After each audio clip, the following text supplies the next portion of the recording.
Chevrolet Corvette C1. The Corvette was almost canceled 4 years before becoming America's sports car. The 1953 debut flopped, saddled with a weak six-cylinder engine. Belgian-born engineer Zora Arkus Duntov led the rescue under manager Ed Cole. His team developed the Rochester Ramjet mechanical fuel injection system. It sprayed fuel directly into the intake ports, hitting exactly 283 horsepower. 283 horsepower from 283 cubic inches. 1 horsepower per cubic inch. 0 to 60 in 5.7 seconds, benchmarked by Road and Track. Chevrolet built the engine that made the Corvette legendary, then sold it in only 713 of 6,339 cars. Ford Thunderbird. The Thunderbird was built to fight the Corvette by refusing to be one. In 1953, Ford executive Louis Crusoe saw the Corvette in Paris. Designer Frank Hershey delivered roll-up windows, a V8, and comfort standard. For 1957, the F-Code option bolted a Paxton supercharger to the 312 V8. A sealed hood forced pressurized air through a single 4-barrel Holley carburetor. 300 factory horsepower, 6.0 seconds to 60, only 211 F-Codes built. The Thunderbird outsold the Corvette that year by 23-1. Ford lost the sports car war and invented personal luxury by accident. Chrysler 300C. The fastest American car of 1957 weighed 2 tons.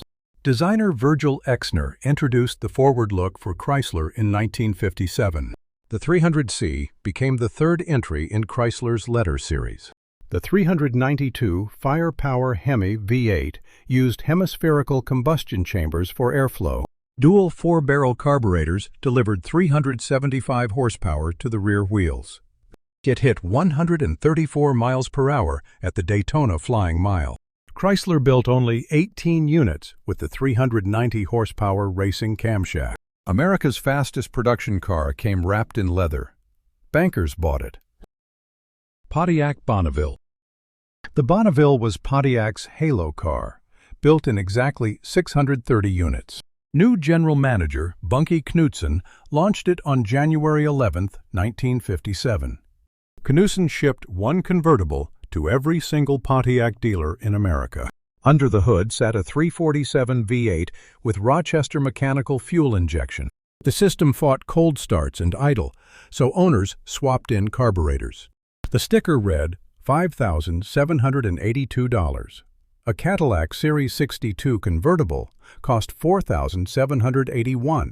Motor Trend clocked 0 to 60 in 8.1 seconds in March 1957. Pontiac's most expensive car had a signature feature owners paid to remove. Oldsmobile J-2 Golden Rocket 88. The J-2 was a factory-installed hot rod kit sold for $83. Oldsmobile enlarged its Rocket V8 to 371 cubic inches for $1957.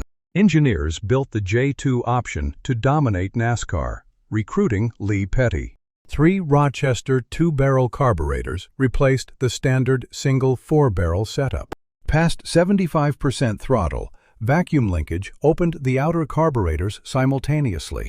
Output climbed to 300 horsepower and 415 pound-feet of torque. Petty ran his Olds at nearly 145 miles per hour at Daytona. NASCAR banned multiple carburetors in April. General Motors quit racing in June. Mercury Turnpike Cruiser. The Turnpike Cruiser was Mercury's futuristic flagship, built to celebrate the Interstate Highway System. Ford designer John Najjar sketched the concept in 1954. Mercury chief Jack Reith pushed it into production as the division's new flagship. A 368 cubic inch Lincoln V8 produced 290 horsepower, reaching 60 miles per hour in 9.1 seconds. Push-button transmission, retractable rear window, and roof vents styled as fake jet intakes. Mercury built 16,861 units in 1957, including 1,265 Indianapolis 500 pace car convertibles. The convertible listed at $4,103, more than most Cadillacs that year. Jack Reith was fired within a year. The car named for the future lasted 2. Dodge D500. The D500 was a factory homologation special built to legalize Hemi power for NASCAR. Dodge introduced it in 1956, named for the 500-mile stock car races. Carl Kiekeffer's team ran D500s and won 16 consecutive NASCAR races in 1956. The heart was a 325 cubic inch Hemi V8 with hemispherical combustion chambers. For 1957, Chrysler's torsion air suspension replaced coil springs with long torsion bars.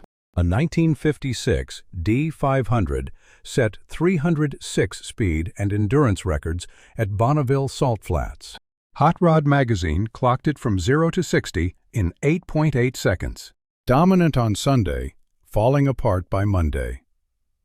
Torsion bars snapped in parked cars overnight. Studebaker Golden Hawk. The Golden Hawk was built by a company approaching bankruptcy.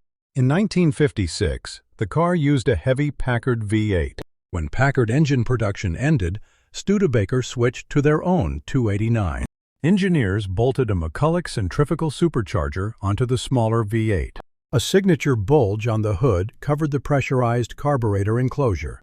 The setup produced 275 horsepower and hit 60 in 8.8 seconds. Studebaker built 4,356 units at $3,182 each. A bolt-on supercharger from a failing company invented the muscle car formula.